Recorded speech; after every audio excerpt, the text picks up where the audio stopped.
नमस्कार, news one India में आपका स्वागत है। आपके साथ मैं धर्मराज सिंह। दिल्ली में कोरोना संक्रमण को देखते हुए दिल्ली सरकार ने सेना से मदद मांगी है। डिप्टी सीएम मनीष सिसोदिया ने रक्षा मंत्री को पत्र लिखकर मदद मांगी है। वही ऑक्सीजन की किल्लत को लेकर केंद्र सरकार मदद की गुहार लगाई है। इस मामले पर हम चर्चा करेंगे, लेकिन इससे पहले ये देखिए हमारी रिपोर्ट।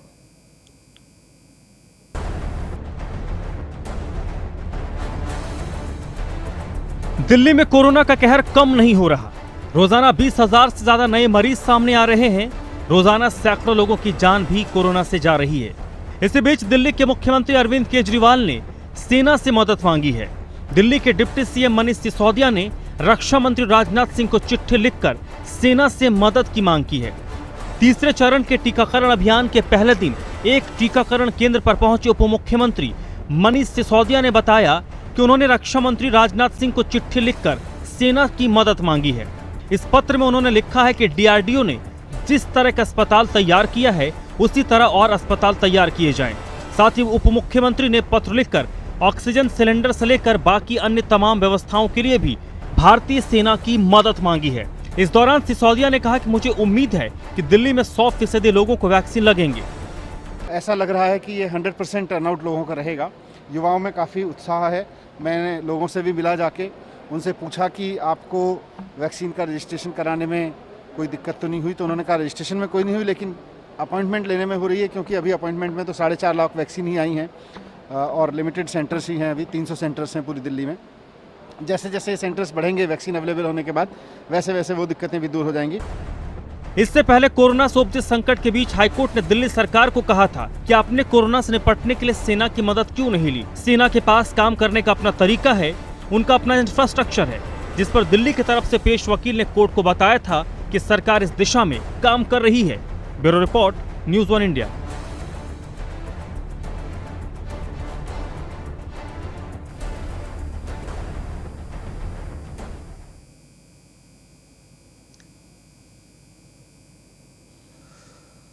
तो ये इस वक्त दिल्ली के मामले को लेकर डेवलपमेंट है। केजरीवाल ने सेना से मदद मांगी है, तो दूसरी ओर डिप्टी सीएम मनीष सिसोदिया ने बाकायदा रक्षा मंत्री को एक चिट्ठी लिखी है, जिसका मजमून अगर हम बताएं, रक्षा मंत्री ने कोई लिखी चिट्ठी में मनीष सिसोदिया ने कहा कि जिस तरीके से डीआरडीओ अस्थायी तौर पर कोविड के अस्पताल बना रहा है, उस तरीके का एक अस्पताल दिल्ली में भी बनाया जाए, जिससे बेड की कमी दूर हो। इसके अलावा जो सेना का मेडिकल इंफ्रास्ट्रक्चर है उसका भी इस्तेमाल आम नागरिकों के लिए किया जाए। इससे दिल्ली की स्थिति थोड़ी बेहतर हो सकती है। हालांकि इससे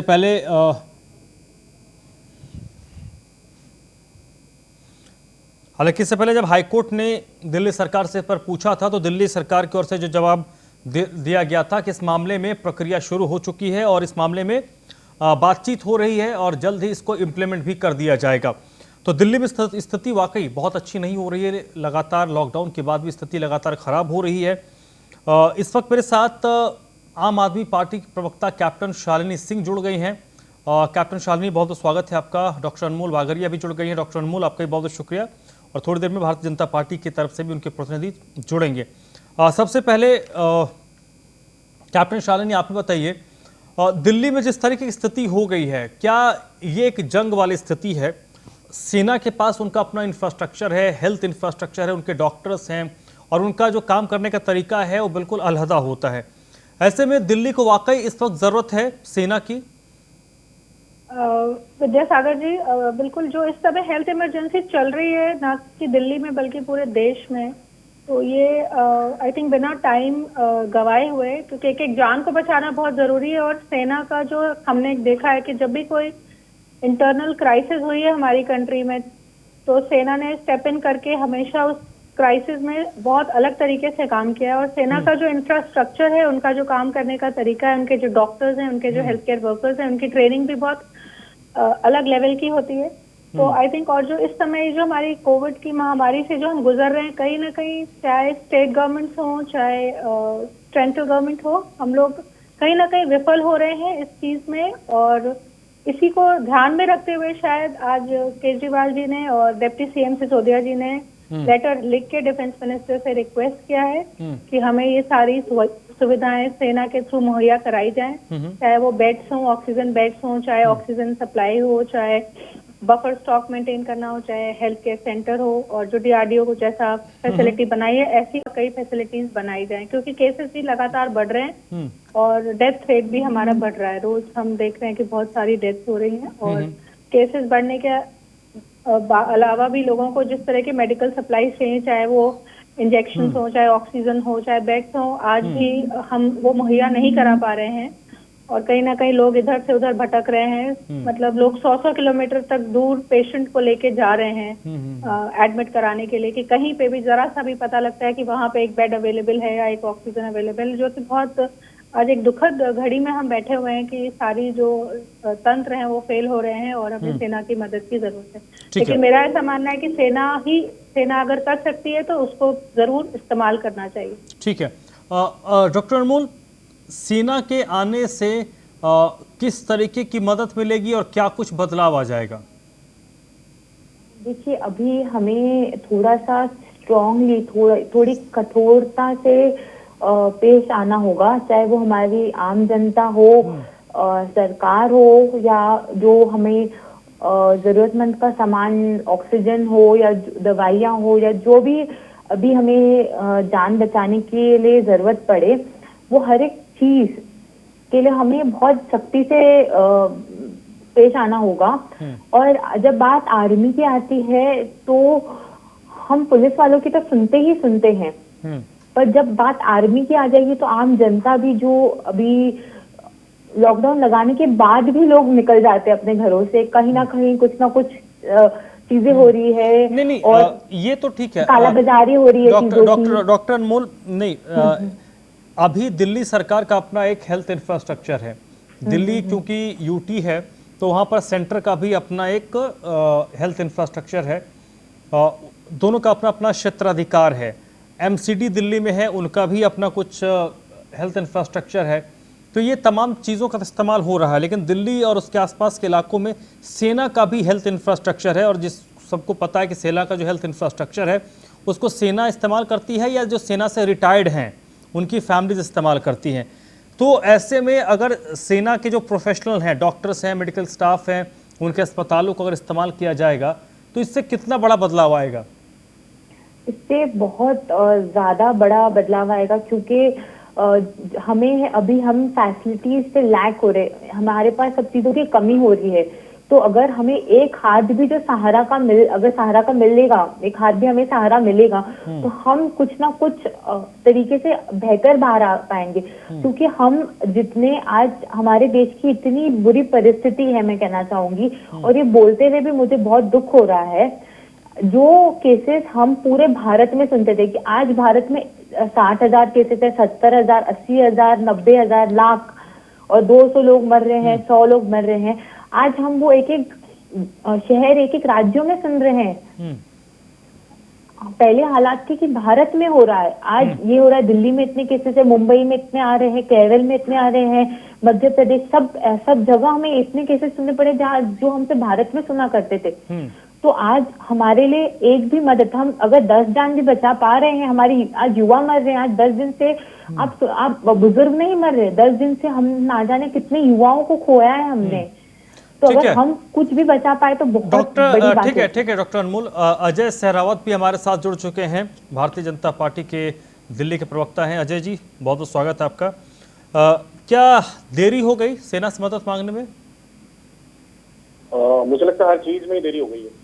अगर आप शुरू से देखें, पिछले साल कोरोना की लहर आई थी, और मुझे लगता है दिल्ली के हेल्थ इंफ्रास्ट्रक्चर को देखते हुए, क्योंकि दिल्ली सरकार के पास सरप्लस फंड रहता है, इवन दिल्ली का नागरिक नहीं, दिल्ली के आसपास का नागरिक भी हेल्थ इंफ्रास्ट्रक्चर के लिए दिल्ली पर ही आश्रित है। नोएडा, गुड़गांव, यूपी के आसपास की सारी टेरिटरी दिल्ली पे ही हेल्थ के लिए, हेल्थ इंफ्रास्ट्रक्चर के लिए डिपेंडेंट रहे। तो मुझे लगता है शुरू से ही दिल्ली सरकार ने इसकी तैयारी नहीं करी, ना तो किसी जो दिल्ली सरकार से एलोकेटेड ऑक्सीजन प्लांट मिले वो भी स्टैब्लिशमेंट करने की तैयारी नहीं करी। जो नंगली सकरावत में भी हम लोगों ने एक ऑक्सीजन प्लांट देखा जिसकी कैपेसिटी थी कुछ मीट्रिक टन डेवलप करने की, उसको भी 21 अप्रैल से पहले के आसपास के नोटिस से दिल्ली सरकार ने बंद कर दिया। ऑक्सीजन सिलेंडर्स की प्रोक्योरमेंट दिल्ली सरकार ने नहीं करी, ऑक्सीजन कंसंट्रेटर्स की प्रोक्योरमेंट दिल्ली सरकार ने नहीं करी। 3 महीने में 150 करोड़ के विज्ञापन किए, लेकिन तब भी क्रायोजेनिक टैंकर्स को नहीं इकट्ठा कर पाए। तो मुझे लगता है एक तरह से पूरे फोर फ्रंट पर, जैसे एक आपातकाल की स्थिति में एक राज्य सरकार को लड़ना चाहिए, कहा जाता है कॉन्स्टिट्यूशनली कि जब आपातकाल की स्थिति आती है तो राज्य सरकार उसको फोर फ्रंट से लड़ाई लगती है, उसमें जैसे ही एक्ट शुरू होता है। लेकिन एक तरह से देखा जाए विज्ञापन के लिए तो 150 करोड़ है।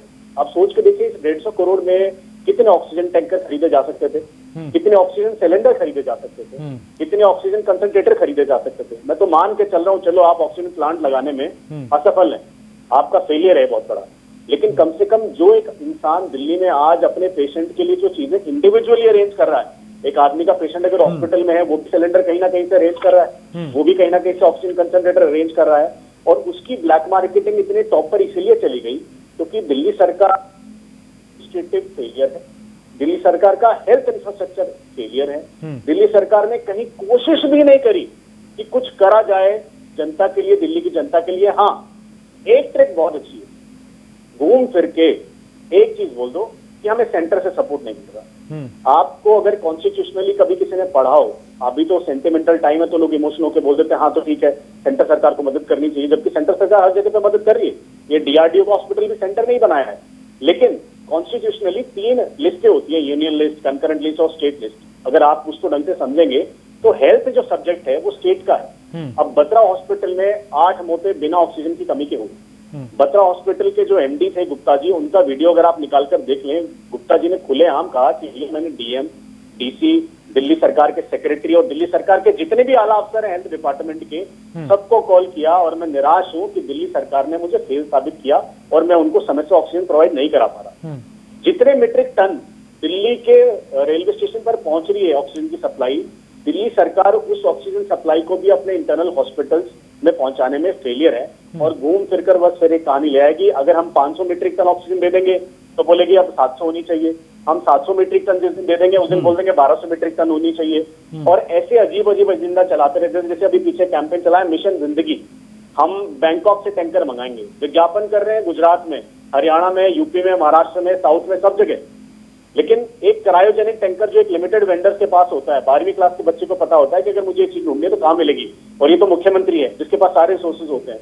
तो मुझे लगता है एक तरह से मैनेजमेंट फेलियर, कंप्लीटली मिसमैनेजमेंट। आपने पिछले साल देखी होंगी राघव चड्डा की, मनीष सिसोदिया की तस्वीरें, वो जो सैनिटाइजर वाले जो ट्रक होते थे चलते हुए उनके सामने अब मैं कुछ बोलूं क्योंकि ठीक है चलिए अजय जी ठीक है, यहाँ पे अजय जी यहाँ पे कोरोना के मामले में बोलने के लिए नहीं बैठे, यहाँ पे ये खाली दिल्ली सरकार को नीचे दिखाने के लिए बैठे। नहीं नहीं, अभी ये कैप्टन शालिनी एक मिनट अजय रुक जाइए अजय, मैं खत्म कर रहा हूँ। हाँ, तो दिल्ली सरकार ने मैं आपको पूरा वक्त दूंगा, कैप्टन शालिनी मैं आपको पूरा वक्त दूंगा। तो अजय जल्दी फिनिश कीजिए। सरकार ने दिल्ली के टैक्स के पैसे की जिस तरह से विज्ञापनों में बर्बादी करी है और जिस तरह से उन्होंने अपने एडवर्टाइजमेंट में अपने आप को आला, आका और दिल्ली का सीवियर बताने की कोशिश करी है, अगर उस तरीके से सेंटर से कोऑर्डिनेट करके अपने टैंकर्स को अरेंज करके अपने आला अफसरों को कंट्रोल करके अगर इस ब्लैक मार्केटिंग होर्डिंग को रोक पाते, कुछ ऑक्सीजन के सिलेंडर तो प्रोक्योर कर ही जा सकते थे, कुछ ऑक्सीजन कंसंट्रेटर प्रोक्योर कर ही जा सकते थे। चलिए रिस्पॉन्ड कीजिए कैप्टन शालिनी। चलिए ठीक है एक मिनट कैप्टन शालिनी रिस्पॉन्ड कीजिए। विद्यासागर जी, पहले तो डॉक्टर अनमोल का मैं बहुत बहुत थैंक यू बोलूंगी, उन्होंने जो भी बातें बोली वो बहुत सेंस बनती है। मैं खुद आर्मी की हूँ तो मुझे पता है कि देश का जो आर्मी पे विश्वास है वो है, और इसीलिए आज कहीं आर्मी को हमने स्टेप इन करने के लिए बोला है। और अभी हमारे अजय जी ने जो बोला वो खाली यहाँ पे आज भी एक राजनीतिक मुद्दा लेके बैठेंगे। मैडम आप मेरी बात कर रहे हैं, अजय बोलने दीजिए। आप मेरी बात को जुमला कह रही है ना, तो मुझे चलिए ठीक है हाँ, कैप्टन शालिनी बोलिए। अजय प्लीज शांत हो जाइए, अजय इनको बोलने दीजिए। पहले आप इनको म्यूट करिए। हाँ नहीं कुछ नहीं बोलेंगे, आप नहीं, जब ये बोल रहे थे तो मैं सुन रही थी। ठीक है वो नहीं बोलेंगे, आप बोलिए। आज भी मतलब हम इतने मुश्किल दौर से गुजर रहे हैं, और जहां जहां पे केंद्र की मदद मिली है वहां पे सीएम केजरीवाल ने हर समय थैंक यू बोला है, धन्यवाद बोला है, लेकिन जहां मुश्किल आई है वहां बैठ के पीएम से, केंद्र से मार्गदर्शन मांगा है। जो जरूरत है, जो जिस चीज की जरूरत है एक एक जान बचाने के लिए, चाहे वो क्रायोजेनिक टैंकर हो, चाहे ऑक्सीजन हो, चाहे बेड हो, हर चीज का मुंह खोल के हाथ फैला के उन्होंने मांगा है। इसको अगर ये बोले कि हम राजनीति कर रहे हैं, हम विफल हैं, तो केंद्र का क्या रोल बनता है? इन्होंने गजट करके एलजी को सरकार बना दिया, और जब कल कोर्ट ने जब कोर्ट में पूछा गया कि भाई एलजी अब आपसे, तो एलजी को सरकार बना दिया, तो उनका क्या है रोल है? तो बोला उनका डिफरेंट रोल है, लेकिन कोरोना के लिए केजरीवाल का है। तो भाई बीच में गजट करके उनको क्यों बनाया गया एलजी को सरकार? तो मैं इस तरह के जो भी चीजें इन्होंने बोली, हमने प्रचार में इसमें उसमें चीजें बर्बाद की। तो अगर मैं इन सब मुद्दों में उलझने लगूं तो जितना मोदी सरकार ने प्रचार में और चुनाव में और जिन चीजों में खर्चा किया है उसका कोई अंत नहीं है। लेकिन आज हम यहाँ जिस इतने संवेदनशील मुद्दे पे बैठे हैं, दिल्ली में जो क्राइसिस है, और वो क्राइसिस दिल्ली की नहीं है, जैसा कि डॉक्टर अनमोल ने बताया। पहले हम सुनते थे पूरे देश में 200 डेथ हो रही है, आज एक एक शहर में, एक एक स्टेट में 400, 500, 600, कोई गिनती नहीं है कितनी चिताएं जल रही हैं, कितने लोग दफनाए जा रहे हैं। तो ये एक नेशनल इमरजेंसी है। सिर्फ दिल्ली को टारगेट करना केंद्र का खाली इनके पास एक ही मुद्दा है कि खाली बैठ के केजरीवाल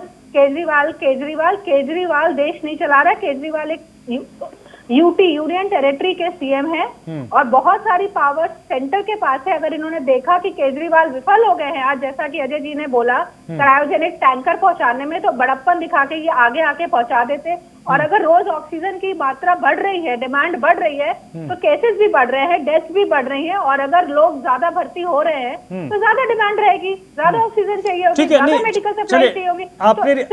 आपने रिस्पॉन्ड कर दिया। अब एक मेरे सवाल का जवाब दीजिए।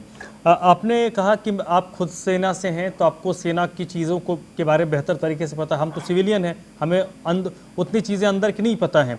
आम जो हेल्थ हमारा इंफ्रास्ट्रक्चर है और सेना का जो हेल्थ इंफ्रास्ट्रक्चर है, उसमें क्या फ़र्क होता है?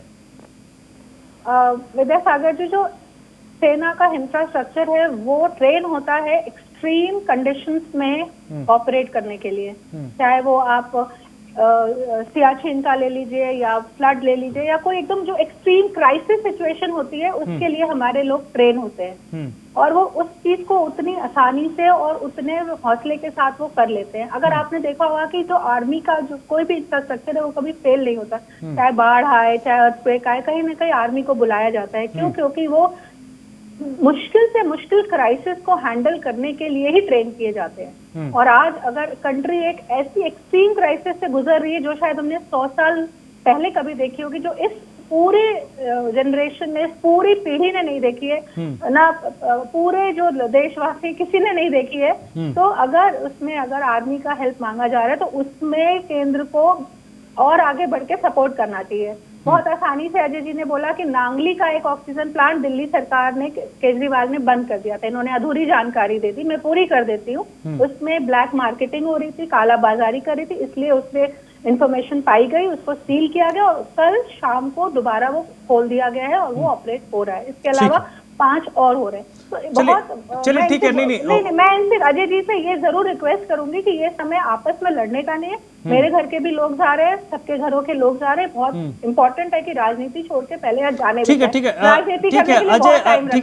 है अजय, एक बताइए, आप जिस तरीके से कैप्टन शालिनी ने कहा कि अगर सेंटर को लगता है, भारतीय जनता पार्टी को लगता है कि दिल्ली सरकार फेल्योर हो रही है, तो उन्हें एक स्टेप आगे आकर क्यों नहीं चीजों को हैंडल किया? ये सवाल तो पूछा जाना चाहिए। देखिए, सेंटर के पास सिर्फ एक स्टेट नहीं है ना, सेंटर के पास तो सारी स्टेट है। आज की डेट में सारी स्टेट्स में क्राइसिस है, सेंटर तो हर जगह की रिक्वायरमेंट देख रहा है। इन्होंने आज तक एज ए स्टेट के नाते जितनी हेल्प मांगी है, सेंटर ने उसको हमेशा किया है। इस बार इन्होंने आज लेटर लिखा, मनीष सिसोदिया जी ने आज की तारीख में लेटर लिखा कि आज हमें आर्मी की रिक्वायरमेंट है कि आप आर्मी डिप्लॉय कीजिए या आर्मी का हेल्थ इंफ्रास्ट्रक्चर डिप्लॉय कीजिए जिसकी हमको रिक्वायरमेंट है। तो मुझे लगता है जल्दी स्टेप लेंगे। अब अपनी हेल्थ के लिए कभी भी केंद्र सरकारें पीछे नहीं है, लेकिन हेल्थ इंफ्रास्ट्रक्चर की जो जिम्मेदारी है तो दिल्ली सरकार को अपने कंधों पर लेनी पड़ेगी। उससे वो बच नहीं सकते, उसको वो इग्नोर नहीं कर सकते, उनकी मिस्टेक से वो भाग नहीं सकते। उनकी इग्नोरेंस को ऐसे अब नहीं इग्नोर किया जा सकता, क्योंकि अभी कोलैप्स कर चुका है दिल्ली सरकार का पूरा सिस्टम। नहीं, तो अगर ये कोलैप्स हुआ है तो दिल्ली में सिर्फ अरविंद केजरीवाल के अधीन यानी दिल्ली सरकार के अधीन के ही सिर्फ हेल्थ इंफ्रास्ट्रक्चर नहीं है, दिल्ली में एम्स भी है, सफदरजंग भी है जो सेंटर का है, एमसीडी के अपने हॉस्पिटल्स हैं, तो ये अगर लोड पड़े तो सब पे पड़े ना। देखिए, सेंटर के हॉस्पिटल्स में हर जगह बेड्स की रिक्वायरमेंट को बढ़ा दिया गया, क्योंकि सेंटर के हॉस्पिटल लिमिटेड टू स्ट्रेंथ होते थे कि भैया इसमें इतने बेड रखने हैं, क्योंकि आपके दिल्ली के अंदर एम्बेसी एरिया भी है, पार्लियामेंट एरिया भी है, और बहुत इंपॉर्टेंट डिग्नेटरीज जो ऑल ओवर वर्ल्ड से दिल्ली में रहते हैं, पूरे फॉरेन डेलीगेट्स को रिप्रेजेंटेटिव करते हैं, उनके लिए भी बहुत सारे बेड्स ऐसे होते हैं जो अरेंज होते हैं। लेकिन उस कोटे को भी सेंटर ने बढ़ा दिया है, हर हॉस्पिटल के अंदर बेड की रिक्वायरमेंट बढ़ा दी गई है। दिल्ली नगर निगम ने 100 बेड के, तिलक नगर का हॉस्पिटल था 100 बेड का, उसको ऑक्सीजन बेड हॉस्पिटल बना दिया है। राजा हरिश्चंद्र हॉस्पिटल था 100 बेड का, उसको ऑक्सीजन बेड हॉस्पिटल बना दिया है। और ऐसे 3 से 4 हॉस्पिटल में लगातार दिल्ली नगर निगम काम करके ऑक्सीजन बेड बनाने की उसको पूरी व्यवस्था कर रही है। ठीक है डॉक्टर अनमोल, दिल्ली में जो पॉपुलेशन है, पॉपुलेशन डेंसिटी जो दिल्ली की है, अगर आज के तारीख में जो हेल्थ इंफ्रास्ट्रक्चर है इसको अगर हम एकदम से भी डबल कर दें तो वो भी कम पड़ेगा आज की तारीख में? हाँ, आज जो भी हमारे इंडिया की कैपिटल सिटीज है, जो भी मेट्रोपॉलिटन सिटीज है, जो भी सारी सिटीज है, सब में पॉपुलेशन डेंसिटी बहुत ही ज्यादा है। और उसके मुकाबले हम इस महामारी से नहीं लड़ सकते। अगर हम प्रैक्टिकली सोचे, आज जितने लोग हैं उतने हमारे पास वेंटिलेटर्स बेड्स नहीं अवेलेबल है। हमने आज केसेस देख रहे हैं, सीनियर सिटीजन अपने बेड दे रहे हैं अडल्ट पेशेंट्स को कि वो उनकी जान बच जाए। आज हम एक इंसिडेंट देख रहे हैं दिल्ली का, जहाँ 7, 8, 10, 15 लोग मर रहे हैं सांस जिन्हें ऑक्सीजन नहीं मिल रहा, डॉक्टर्स खुद उन्हें देख के सुसाइड कर रहे हैं क्योंकि वो उन्हें नहीं बचा पा रहे। तो ये जो हमारे पास हेल्थ केयर वर्कर्स आप ले आ सकते हैं, आप ऑक्सीजन प्रोवाइड कर सकते हैं, बट जब वेंटिलेटर ही नहीं होगा तो ये सब चीजों का क्या मतलब होगा? मतलब हमें अगर इससे बचना है तो हमारे पास वेंटिलेटर्स होने चाहिए, प्रॉपर बेड्स होने चाहिए, ऑक्सीजन होना चाहिए, मेडिसिन, इंजेक्शन होने चाहिए और हेल्थ केयर वर्कर्स भी होने चाहिए। ये सब चीज होंगी तो ही हम इस चीज से लड़ पाएंगे। आज सरकार ने जब उनका ध्यान इलेक्शन से हटा है तो एक बहुत अच्छा निर्णय लिया है। नाइट्रोजन के जो प्लांट्स थे जिनका यूज इतना नहीं है अभी, उन्हें बंद करके उसी में ऑक्सीजन प्लांट्स लगवाने की आज बात की है। जब ये चीज बहुत पहले हो सकती थी, आज हमारे पास इंडस्ट्रीज को सप्लाई होता है इतना सारे गैसेस, वो सारे प्लांट्स बंद करके ऑक्सीजन प्लांट्स भी लगवाए जा सकते थे। ये बहुत पहले हो जाना चाहिए था क्योंकि हमारे पास रिसोर्सेस है, पर उसको कब कैसे इस्तेमाल करना ये नहीं हो पा रहा है। तो ये मिसमैनेजमेंट से हमने कितने हजारों जान खो दी है। हमारे युवा है, हम उन्हें खो रहे हैं। एक तरफ से हम सीनियर सिटीजन का समझ में आता है कि हम एक बुजुर्ग सेक्शन खो रहे हैं जो बहुत आवश्यक है, बट हम युवा खो रहे हैं आज। चलिए ठीक है, वक्त खत्म हो गया है। अजय बहुत बहुत शुक्रिया आपका, कैप्टन शालिनी आपका भी बहुत बहुत शुक्रिया, डॉक्टर अनमोल आपका भी बहुत बहुत शुक्रिया। तो फिलहाल दिल्ली में स्थिति खराब है, इससे कोई इनकार नहीं कर सकता। दिल्ली सरकार की ओर से अब मदद सेना से मांगी गई है, रक्षा मंत्री को बाकायदा चिट्ठी लिखा है मनीष सिसोदिया ने। तो उम्मीद की जानी चाहिए कि सेना जल्द से जल्द दिल्ली में अपने इंफ्रास्ट्रक्चर को लगाए और दिल्ली में डीआरडीओ के जरिए या फिर सेना के जरिए जो भी हेल्थ फैसिलिटी है उसको ग्राउंड पर इंप्लीमेंट किया जाए ताकि दिल्ली के लोगों को राहत मिले, हेल्थ इंफ्रास्ट्रक्चर दिल्ली का और बढ़े, क्योंकि ज़रूरत इस वक्त दिल्ली को ऑक्सीजन की है, बेड्स की है, वेंटिलेटर्स की है। तो हमारे इस खास चर्चा में बस इतना ही।